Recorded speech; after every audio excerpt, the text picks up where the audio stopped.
FX presents Snowfall, the final season. Snowfall, crazy season ass 6. episode, Bro. insane, What? insane episode. Snowfall, season 6, episode 5, Ebony and Ivory. Ebony and Ivory. I was really wondering. Together in perfect harmony. I was really wondering why they named it this. And you know what? I guess I just thought it was a homage to our fallen legend, our white soul Bobby brother legend. Caldwell, man. Bobby Caldwell. R.I.P. R.I.P. R.I.P. Bobby Caldwell, man, for sure. And I was disappointed to see what this was actually called Ebony and Ivory for, but we'll talk about that. Mm-hmm. Veronique's mama trying to get her to get away from Franklin. And that's when Veronique was like, what about all the fucked up relationships you've been in? Hey, fam, Veronique need to get her antennas all the way up. Because right now, the only person talk about skirting is you. And you got the worst history in running them away and not keeping they cool, leaving her daughter in a Johannesburg prison. Wild. You know what I'm saying? So like let's not flip. Oh, hey, you need to watch your back. I know I do. She better get her joints up because it sounds like her mama already planning her exit strategy. Yeah. She's already said it. Yep. Like, hey, yo, you already know what the game is. Like, we always have an exit plan. We always have a plan B. We don't go into that hoping and wishing. Facts. So you know it. You know it for a fact. It is 100% of a guarantee that she has a way to get up out of here, probably with all the cash in tow, if need be. Red alert. Red alert. Polo Boy said they about to scam Big Saint, which is a 100% fact. It's just not a smart move. Look at the lengths that he's going to get the Teddy. Teddy is CIA. Yeah, y'all are great at dinner parties and horse tracks. What do you think when a real killer wants you dead? Like, for real. Okay, but to be fair, they just now, I think, realized, like, oh, this is going to be a lot harder than we thought. They been knew Saint was a killer. You knew that. Let's not play the hell out of crazy. Well, y'all knew. We already knew this, which is it. Kind of puts me off to their reaction, honestly, because it's like, why are y'all so surprised? Like, y'all know the history between these two men. You also know what he does for money in general, and what he's had to do to get as big as he is. So yeah, it was a very shocking moment. But is anybody surprised? No, but we'll get there. V calls Franklin, and Franklin states that he needs 24 hours because they had just found Teddy's father. Frank is didn't even say I love you or be careful. Yeah, I'm on my way. Click. Emotionless. But he's got what he wants, so he ain't tripping. Frank is with Kane, and Kane is upset about who just tried to hit him, and he wants to take care of Jerome and Louie because of it, obviously. Before he leaves, Franklin sees a horse on the TV screen and seemingly thinks of Louie and where he might be able to find him. Mm-hmm. Nuts. Yep. Nuts. He said, let me put all of this away. Because you know what? I got a sneaky suspicion that if I get to Louie first, Jerome just might pull a Scully. Could be. He might just pull a Scully and all of this will be over with. Yeah. Maybe. Since she's the one putting the battery in his back anyways, let me just cut the snake off at the head. Absolutely. Ex-cop Buckley gets the word to Louie and Jerome that not only did the shooters miss on Kane, but Franklin was also there taking niggas down. Jerome accuses bro of using once again, which I thought was hilarious, and I thought it was the right thing to say because he might be shit again. Huh? Using again, huh? Your nose in that sugar, huh? Ain't no coming back if y'all, huh? Yo. Jerome getting butt with Buckley, and I feel like he'll show one or two sides when he's being emasculated. He'll either lash out at people who he knows can't do anything back to him, sure, like Lee or like who's the homeboy he knocked out the one time, yeah, right. Mm-hmm. He'll talk Buckley, he'll talk shit to them because it's like, hey, yo, I'm really tight right now, and you here, so you just about to catch this Anna. Yeah, you just about to get it, he would just unload all his frustrations off at a person. He almost does it in this episode too. Mm-hmm. Yep. Polo Boy says Jerome is going to himself. He puts all his money on it. Ah, man, that's sad. I hope not. I hope not too. I hope not. Because as bad as it is to see him go full simp mode right now, that would make him weak to me. That would make him very weak. I mean, I guess the setup of it tracks, right? Sure. What they're doing with the character definitely tracks. He seems like he's in a very desperate mode. He out here in plain sight this episode. He Right. outside. Right. Like he's a little overly unbothered. Mm-hmm. So it's not a stretch to me to see that this track leads to him ultimately, not being able to wear the weight of it all. But at the same time, it's not the most climactic end for a character like Jerome, a beloved character, Sure. throughout the series. So I don't think they're gonna send him out like that. But it's definitely gonna be something tragic between him and Louie. Oh yeah, for sure. I can see that happening. All right. Wanda gets Leon some ice, and the hood comes to tell Lee that Dion dipped to his girl's house with the product. His homeboy ain't with all that inconsistency that Leon's throwing out, including wifing a crackhead. Nigga, you left with a crackhead, came back with a wife. Watch your fucking mouth. Nigga, that's word in the hood. Sorry, Wanda. And sorry, Wanda. Sorry is not going to help it. Sorry is not going to help what you just said. Sorry, Wanda. And the streets need somebody to watch over it since there's a large number of people who would love to come for Dion's crown. I thought he was going to be like, all right, bet, this is what we about to do. Everybody pack their shit. We off to Ghana tonight. Yo, Take shipping the projects to Africa is nuts. Take the whole jets. Take the whole jets to Ghana and let's get the hell out of here now. Just pulling the building out of the ground and flying it right over to Ghana. Literally relocating. Everybody, we going. I'm about to use a little money we got left to buy everybody passports, and we out here. That is wild. And then Lee would have been a legend. No, so yeah, right. I think he kind of knew, and he was probably lying to himself, but he kind of knew that when he went at D like that, it was going to be either take it or you got to leave. The same thing Franklin told him when he got back: either pick a side or leave. Get the hell on out of here. Yeah. Don't stick around if you don't feel like getting into nothing. And that ultimately ended up meaning more than just his conflict. He found his own conflict to make a decision on, and he made it. I feel terrible for Wanda. Because and it ain't nothing good gonna come from her being here.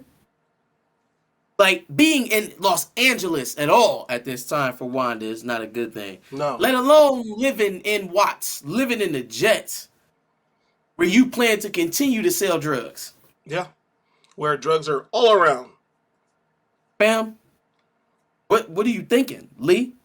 And he resisted it for a while, but honestly, like, when you picked that fight, where were we going with this? It ultimately all roads pointed to you becoming king again. Yeah. And she called that out before they left. Like, that's why we shouldn't go back. But Polo Boy says Lee forgot the streets used to view him as a hothead. He thinks he's Malcolm X now. I don't think he Malcolm X anymore. Well, okay, so then he walked out the door and he was Leon again. I don't think he Malcolm X. He's Stanley Tukey Williams now. He's Big Lee is back. He's not Malcolm X. In full effect. Mm-hmm. Hey, who the Freak. f*** else wants some?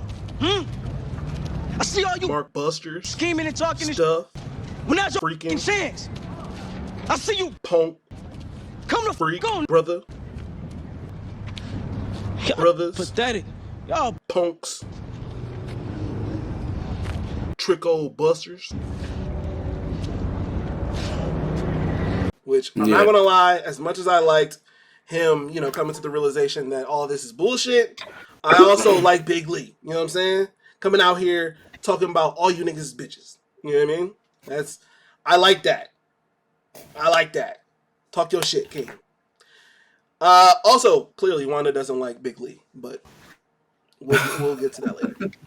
Oso comes back to talk to his girl. her friend tries to talk shit, but also just trying to get all his shit off to basically explain to her that we got a couple options. We can run, or it's witness protection. I must have been all lost in translation. Because in my mind, in my head, I thought she already knew he was under investigation. I thought she already knew he was being watched. Like, okay, so when we was about to run, and there was a recording device in the house, and then I came back home after all that shit happened, right? And I told you that it's not Teddy that's listening. Mm-hmm. Where did your mind go? Okay, this is what Did you think that the recording device just fell into your house, or what? No, this is what happened. So she does know that they're being watched by the LAPD, and that's why he said they're going to move on Teddy tomorrow. But what she didn't know is where he went when they went to Costa Rica or wherever the fuck for a couple days, I guess. She had no idea where he was. Oh, so she must have bounced while he was in Costa Rica. Yeah. Ah, okay. Yeah, wherever they were during, however long they were gone, she didn't know where he was. You can make a call home or something. Nigga. Say something. You got time to pull over and talk to the DEA agents. You know what I'm saying? Now, that's my interpretation of it, so I'm sure somebody will correct me if I'm wrong, but that's how I understood it. And then on top of that, right, so he's telling her, he like, all right, bet. So we got to go into witness protection. We just got to change our names, but, they'll keep us safe. I can't do that. We're not doing that. Okay, well then, fuck it. If you leave it, you need to get gone tonight. Like, pack a bag, take what money you got left. I don't have any money. Get out of here. I don't have any money. I'm not doing that. We broke. What am I going to do with 2 kids? Hey, listen to me, Linda. Honey, listen. It's door A or door B. Ain't no C. Choose. No, she wants door C. Like, fam, she was sitting there saying that, and I'm sitting there watching, and I was like, man, I would have busted in the middle of the night, dragged her ass in the car, and we'd have been on the road. Right. I'm making the decision for you. Because you're playing right now. You out here looking for a third option. Ain't no third option. You want to run with the cops, or do you want to run? I don't want to do either. I just want to stay here with my family. Okay, bye. I'm taking the boys. We out. We gone. You play too much. Play too much. Talking about find a way. Orderly. Orderly. Franklin pulls up on Sissy to get her a run as well. Because she believes that she played a part in all this, she rightfully feels guilty and doesn't want to. She wants to stay out. Once again, late in the game for this. Yeah, it's a little late in the game for this, Sissy. War is happening. War is coming. For this. You tried to enlist the KGB to kill a CIA agent. The moral high ground is gone. It's washed away. Like, you're underwater. You know what I mean? Like, at a certain point, you do have to, if you truly want to acknowledge the wrong that you've done to your community, to your people, if that really means something to you, then you need to be honest about it. Don't turn your back on the things that you actually did it for, which was the advancement, the generational wealth, a chance to make it out of the circumstances that you had going on, right? Yeah. Don't turn your back on that now that you have to look back on the damage it caused. You knew that damage was happening. Mm-hmm. Don't pretend that you were oblivious to it on your way up. You accepted it on the way up as collateral, as acceptable loss. Okay. So if you're truly going to atone or account for the wrong that you've done, the least you can do is be honest about it. Sissy trying to hide out in a homeless shelter and cover up her wrongs with helping the junkies. And while that's honorable, mm-hmm. It's not, that ain't work. That's not it. Plus, what happens when you get shot up? What, you gonna die a martyr? Oh, great. Now those people have nowhere to go because you didn't plan anything out. I'm so glad that she went out with Tech 9 bullets all up through her body, doing what she believed in. And as Polo Boy points out, wasn't Sissy just playing gangster like episode 1? What's up with you?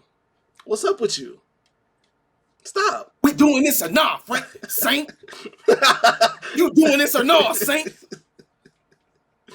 Now she like, I can't do it. My heart. It was Wanda. It was probably Wanda coming back and seeing what was going on with her. Yeah. Yep. But you know some more junkies. You know some more. Oh yeah, for sure. That's off your son's product. Oh yeah, that too. You know some more. Yeah. Oso and Teddy meet up, and Oso immediately fesses to what happened in the bar. Oso tries to tell bro to move the coke, and Teddy tells him that he already did it because he saw you with KGB man at the bar. What the fuck was up He with was that? going to do my nigga in. He had one of them concoctions. He had the same mix that he gave the dude that replaced him in the beginning of last season. He had that mix for my boy. I was like, hey Oso, get your head up, fam. Keep some distance. Yeah. He got that sticker in his pocket. But he He's saying immediately. That saved his life. Yeah. That saved his life. Yeah, literally, Teddy tells him at the end, like, look, I'm glad you said that shit, because I was going to have that you told me. Thank you. He was like, this is about to be over, my friend. 1,000%. I'm going to bury you tonight. Veronique and her mama are scamming what seems to be a retirement home. V goes and talks to the lady about getting her mama's old ass in the home, and as they walk off, her mama goes to check on Teddy's pop, who has made his way to the courtyard. Her wig in this joint was terrible. First of all, I don't be knowing nothing about wigs, right? You can fool me. That shit was to replay. Like, man, look at this 40-year-old woman in here with this horrible old woman wig, trying to blend in. But that it wig worked. or my Jerome wig? Hey yo, Choose what one. the fuck? Okay. Even. All It's right, a toss I'll take up. that. I will take Toss that. up. Apparently, Mac likes chocolate. Go figure. You know what I'm saying? Bro, we will we will get into that. We'll get into that because we'll talk about it. We'll talk about it through the next few I seasons. was definitely getting I'll wave at you from the porch, but don't come in my yard vibes. Facts. No, I was just confused, but we'll talk about it. The DEA were like loading up shots ready to get Teddy, and also called to tell them that Teddy's already moved the product. When asked why, Oso tells him the truth that he's worried about the KGB. Hey fam, okay, pause. You're a DEA agent, right? You're a government official, right? But you're DEA. You're not CIA, you're not Secret Service, you're not Homeland Security. You are DEA. At this point, are you not telling yourself, you know what? I think this is above my pay grade. I think I need to take my ass home. I think I need to leave all of this shit alone and stop fucking with this man because I know I had this bone to pick, right? And it was one thing to start chasing around the CIA. It's something altogether when you talking about the CIA chasing the KGB, chasing your guy. Okay, I'm out. There are other drug dealers to find. There are other people selling drugs in America right now, okay? It's somebody else we can work on. It doesn't involve Russian spies. Yes, especially when you only have said vendetta over the reporter that Teddy killed. Isn't that what spearheaded his whole storyline into this? The reporter, but remember he was only working with that reporter because he also killed old girl in season 1 over all of this shit. That agent was working with him. That's a fact. That was his partner. Okay. She got killed in season 1, so it's kind of like a collective thing. It's been building for him. But fam, the shit you playing around in is not domestic, okay? It is a lot bigger than just drugs. He trying to make his career. You about to make your grave. Facts. Big facts. Kane's bro got lookouts on the stable ready for Louie's bitch ass to pop up. And they're watching all day and all night in this cramped ass car. I just thought that was nuts. Yeah, well, first of all, it's obvious as hell. Somebody's going to see them. If they've been sitting there for days, somebody's going to see y'all. Then second of all, yeah, she not coming light. Like, she not stupid. She knows that she's wanted. She knows that people is looking for her. So there's going to be somebody around. There's going to be a fight to get her. Plus, you want her alive? You don't want me to just put her down? Like, it's much easier for me to shoot her and run away than it is for me to capture her while she's surrounded by security. True that. Why we taking all these risks? But, you know, if we'll probably get to the previews here towards the end, but it seems like we might have snagged the fish. Yikes. Polo Boy says he forgot about the Asian reporter. Effion00, what's good with you? He says Franklin Saint is unhinged and he loves it. which for the But record, see, I do don't too. even think he's that unhinged right now. I don't think he's that unhinged, and here's why. He's justified, but I think he's a little unhinged. He's angry. He's extremely motivated. He's pressing. But what is he doing that he shouldn't be? What moves is he making that seem illogical? I don't think any move is illogical. Well, you know what? Okay, so I think having Teddy's dad for leverage makes sense. Killing him so quickly, maybe Here's the the very thing. best, a You little can't illogical. hold him. You can't hold him.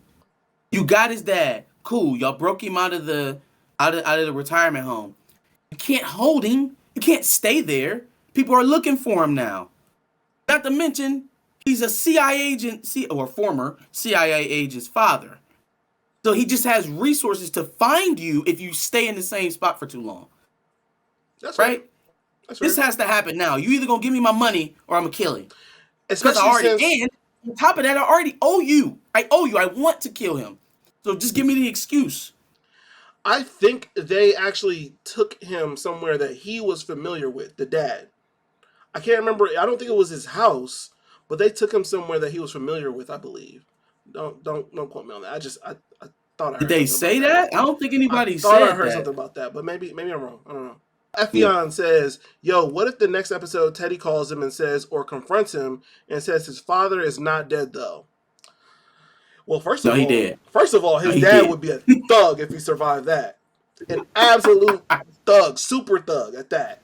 That would be nuts. Hey, ain't no motherfucking way. Ain't no way. His pops would be gangster at that. He's the Walking Dead if he alive. He's a zombie. Yeah. Like, for sure. Yeah. But it's possible. It is possible. But no, it's not. No, only possible in the sense that it's a not real show. But other than that, no, he didn't survive that. Okay. It's fictional, but it's got to be somewhat real. That dog. It's got to be somewhat impossible. Boy coming back like a burnt corn dog. It's over. Oh, he meant Franklin's father. He meant Alton. What if Teddy came back and said that Alton was still alive? That would be nuts. Whoa! Yeah. That'd be a hell of a twist. That would be a hell of a twist. That would be. Save you that think I kill your father? Save that for but episode you know 10. what though? Teddy might say some shit like that just to fuck with Franklin's head. He might say that, and it actually be true. But the reason why I have a problem hanging on to that is Sissy. It's Sissy. Yeah, okay. Right? Like, I don't think they give us that part of the story, because if Sissy felt like he was alive, she would still be in Cuba looking for him. Yeah. He would have enlisted Franklin to help her find him in Cuba. So, like, it's hard for me to hang on to the chance that that Reed or Teddy didn't kill Alton. And also, in the beginning of season 4, or season 5, they had that conversation. Remember Reed and his handler? Mm-hmm. Like, you think you can still work with him after you did what you did? Like, you think it's just going to be cool? You think it's going to be sweet? I was going to say, maybe for whatever reason he pretended that Alton was dead, but I'm like, how would that benefit him in any kind of way? That would just make things worse for him. He's already away. He's in Cuba. So, like, only people like you can find him. How much more away could he send Alton? Yeah. And then at that point, why wouldn't you put him with Sissy? True that. Oh, I don't think so. Okay. Teddy's pop tells Veronique's mama that she can't smoke. While Veronique's mama is being an enabler with a cigarette, I don't know why she was peer pressuring him into taking a cigarette. He tells her one of my lungs is gone. It ain't gonna take the other one here. I was like, Jesus, relax. It's just a cigarette. They have a chat that leads to Bro admitting he has 2 sons. After complimenting her looks, she lets that cracker know that black don't crack. And then he provides his life story. And then she kidnaps him under the guise of getting away from the home. Too quick. Too fast. We're trusting people that quickly? Well, he's about to die, and he likes chocolate, so he said this might be his only chance left. Stop reminding me that apparently he likes chocolate, because that is fucking weird. What? Okay, no, I mean, it's true. But I mean, circumstance like you in a retirement home, this random person come sit next to you, forcing cigarettes down your mouth, and she say, "Let's go." What is the only reason why you're leaving, Josh? I know that that's the case. I just it's fucking weird. It's fucking weird. He wanted some Hershey before he left this earth. All right, one more time, baby. Anyway, knew I shouldn't have been going to the meetings with them white hoods. I knew this was the way. I knew it. Fuck a Karen, give me a Keisha. All right. Big Dion is pussy and thinks that he can run to Louie and Jerome. Well, actually, Jerome, but they tell him that they sell to whoever's buying. Dion calls Louie a bitch and Jerome kicks everybody out, which at that point I thought I didn't know what was about to happen to Dion. Hey. First of all, Unc is gone. Like, he's detached. He's clearly out of here. And then that was nuts. That actually made me chuckle. Because it's like Louie has worked so hard to put out the appearance of a boss, right? Everything she wants to do. She wants to be in charge. She wants to be out front. She wants to be the biggest, yada, yada, yada. She's the boss. And time after time after time, it is so easy to deflate her ego just like a man. Right? Yeah. Isn't that how men who lean on their bravado and all of the hyper masculine stuff, isn't it equally easy to deflate those type of people? Yes. It's not strictly a gender thing, because we're witnessing it with Louie, because it's so easy. Only thing you gotta do is call her out her name. It's done. It's excuse me? Oh, what happened, boss? What's up? Yeah. No, you ain't snap your fingers and have his head taken off or something. Why are you going back and forth with this man like you a second-class citizen? A minute ago, you was the Queen of Sheba. What happened? You know what I'm saying? So, yeah. Very, very interesting case study there. Yes. Okay. So, Dion thinks he's taking the projects back in a couple of days, but Jerome tells him that the young niggas got no respect and no code. But Dion believes that it's just Jerome that's a dying breed and that they're not the same. He's absolutely right. I think that was foreshadowing, and I now believe that Jerome is dying at some point. Just for what it's worth. He was absolutely right. First of all, fam, you bought some drugs from somebody and then set them up. You took their money, sold them some product, and then you sent them on their way to die.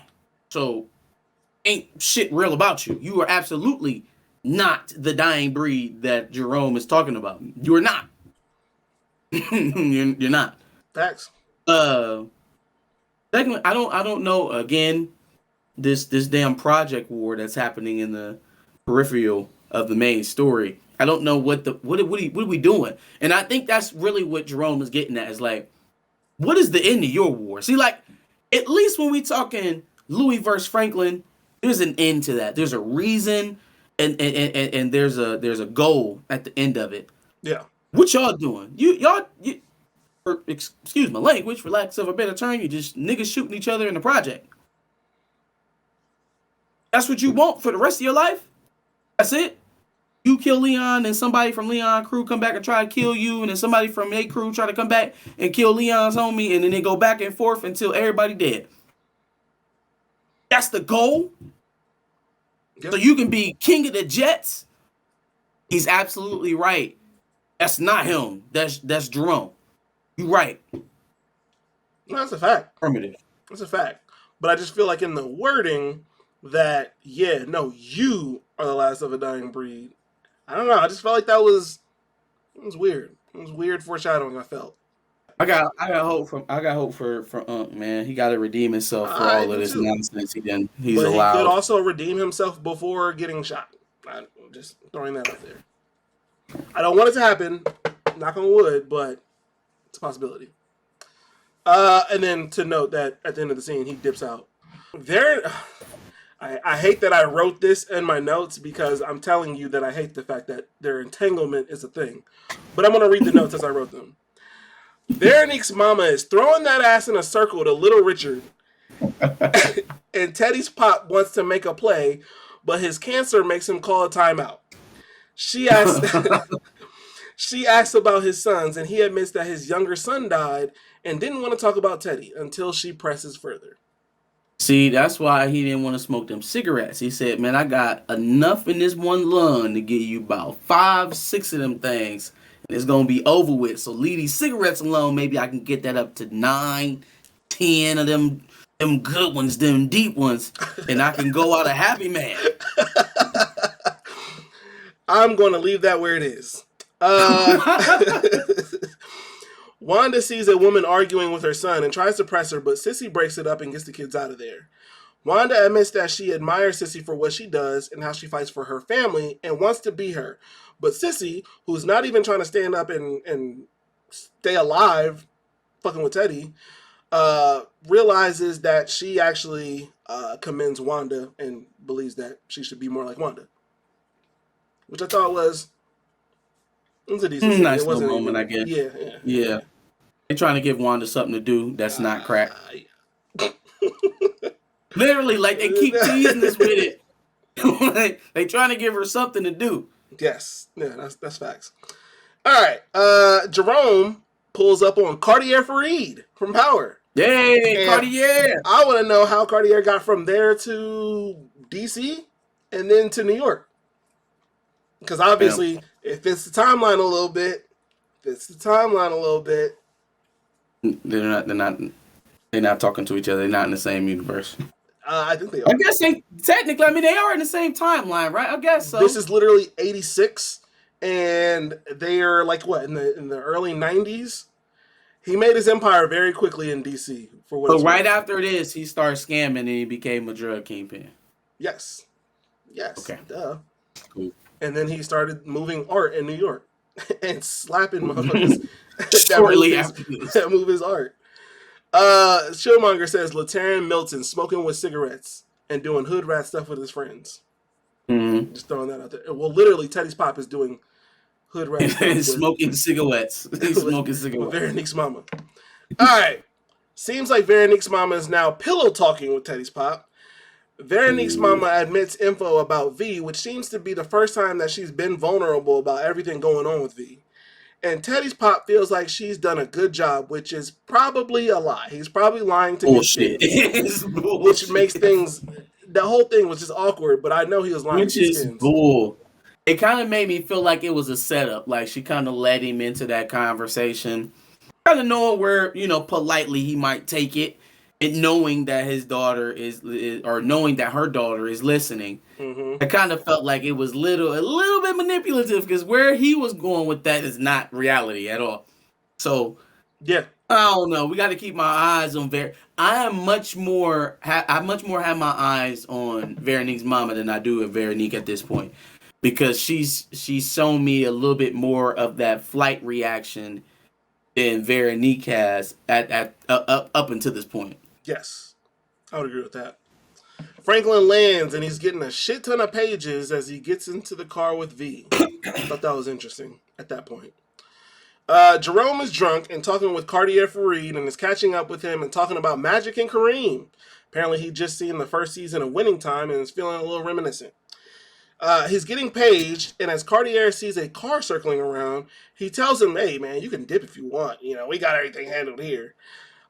Jerome notices the car and pulls the strap out of the trunk. But clearly, Cartier Fareed don't want no problems. Jerome low-key a bitch for trying to make him upstrap. Yeah, like, bruh, why are you taking this out on me? Don't take it out on me. Not only me, but like my business that I've started with other people. Everybody else in here. Like, yeah, I know I just been kicking it with y'all, changing tires and shit, getting drunk. But now we about to shoot, so what's up? Like, you scared to go to church. Rambo? Oh, man. And then he gave him that cash. And he was like, you needed much more than I do. And then just dipped off. I was like, come on, bro. Chill out. I mean, he was being prideful about it at first in front of everybody. But, nigga, you need this money. Take this damn money. Stop playing. No, I mean, sure. But what's even... Plus, he owed him for the scene that he just caused. True. But what's even more interesting is he took that money and he bought some drugs and moved to DC. Shut up. Because he's Cartier Freed. He That's started not an me, empire right? with that money. Teddy got mad motherfuckers watching KGB Man as he leaves the spot. That's when Teddy makes a move and seemingly tries to get intel.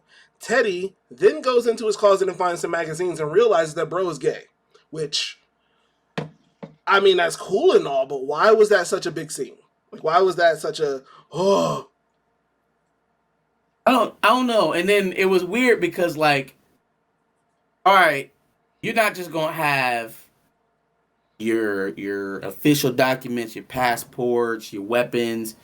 You're not gonna have that stuff just sitting around. Like, that's the lengths that you're going to hide your gay porn. Like in the night. Let's just say it's 86, 86. late 80s. I mean, damn, and you in California? Yeah. Like, hide it in a bookcase. Hide it, like, not under the bed, under the mattress, in a closet somewhere. Fam, a broken down shelf filled with nudie man magazines. Which at that point I'm just like, is Teddy like freaking out because he thinks bro is like checking him out? Like what? Like why is he so like, oh, he's gay? I don't know very much Russian history, so maybe homosexuality was punishable by death at a certain point or something. I mean, I'm sure it was at some point. Sure. I don't know. Jerome is drunk, chilling on his whip, and gets paged again. He then throws his pager away. Which, okay, I guess that just means you're not part of the game anymore. Because he don't want to talk to Louie. Right. He know who paging. Fair enough. I don't want to talk to you. But to throw the pager away? Pagers were expensive. Man, it'd be like that. Veronique's mama is having another convo with Teddy's pop. He then explains feeling like less of a man once he got too old. She then kisses him and explains that her daughter and son-in-law are joining them, and Franklin apologizes for the rude intrusion. I'll be honest, for a scammer, Veronique's mama caught feelings, or seemingly caught feelings, and Teddy's pop definitely caught feelings way too quickly. I don't know if it was like caught feelings, but she was definitely empathetic towards him and his story because they kind of matched. And you're a scammer. You don't have feelings. No, I mean, she's a human being. And No, I already she's a told you scammer. what it was with him. He's on death's door. Sure. He's never tasted the lovely fruit of a Nubian princess. And he said, yes, Lord, today, bless me.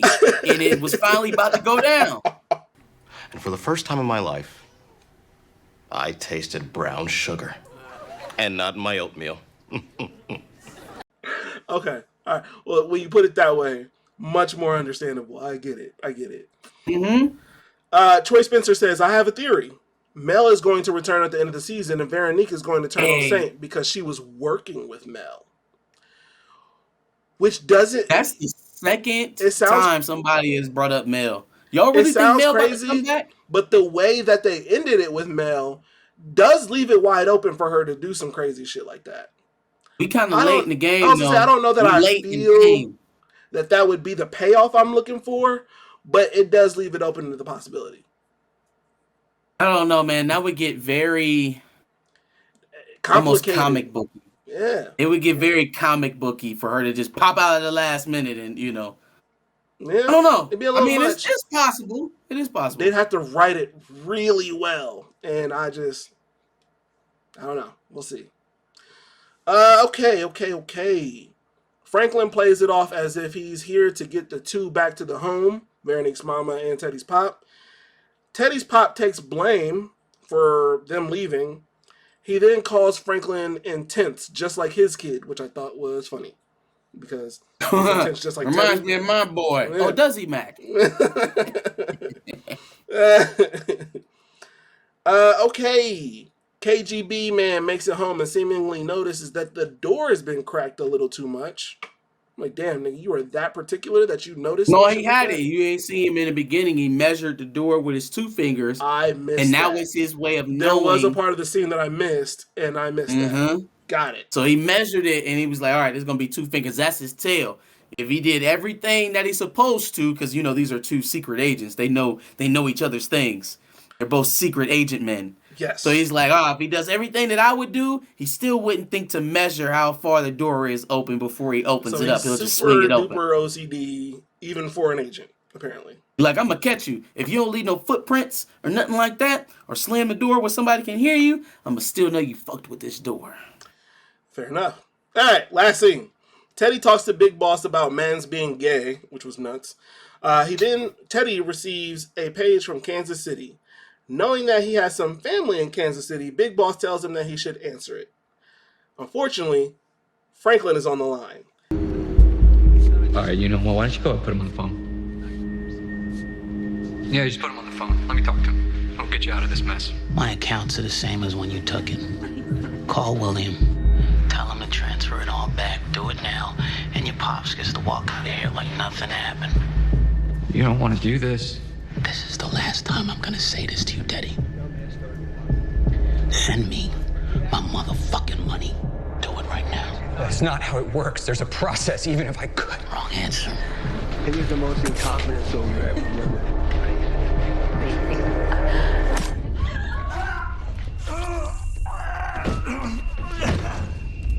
What the fuck? What was that? Hey, Frank, what the fuck did you just do? You still want to talk to him? Go ahead, Teddy. Talk to your pops. That shit was nuts. Best scene, I think so. One of the best scenes, at least, so far. Besides the cooking the nigga on the stove was nuts. Mm-hmm. That was nuts. Now, if you want to say he's deranged for that, I can get on board with that. Because he could have pistol whipped him. He could have just put his hands on him and then waited for him to hit him back, and then it really would have been over. And it really would have been done for Buddy. But, you know, he has a flair for the theatrical, so he made him a face burger. Out of nowhere, obtained the flair for theatricals this season, which I don't think so. I think Saint has always had a flair for the theatrical. Sorry. He really loves it this season, though. Like, it was sparingly before. Now it's like every episode, there's something. Recall after they created their organization, right? After Kev died. Mm-hmm. They reorganized. Mm-hmm. Man-Boy was part of the organization. You remember they had that big-ass meeting at the warehouse? I do. What did he do at the warehouse? This was years ago. Franklin was still a young boy. Yeah, I know. What did he do at the warehouse? I'm not saying that he doesn't have a flair for theatrics. In the head for talking out. I'm not saying he doesn't have a flair for theatrics. I'm just saying it's extra turned up this season. Is it not? Man, it seems completely adequate. It seems like his normal level of turned up when he needs to be. Well, look, I'm okay with it because it's making the season one of the best. One of the best. Yeah, sure. And it's very apparent now that they've clearly kicked the can from season 5 over to season 6 to make it a lot bigger, I would think. So I'm not mad at it.